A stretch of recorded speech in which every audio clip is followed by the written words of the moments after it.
It's an endless run. It's 5:30 at night. I started at 10:30 a.m. I got out of work at 8 a.m.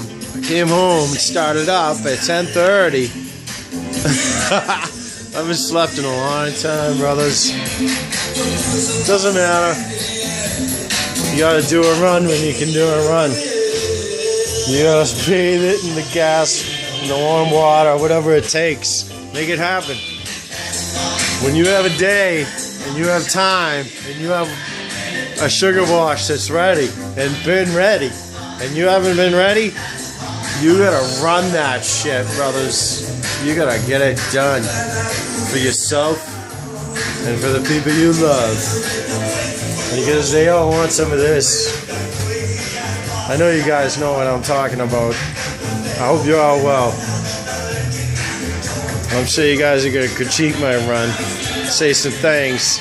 Some of them might sting me, but I know I need to hear them.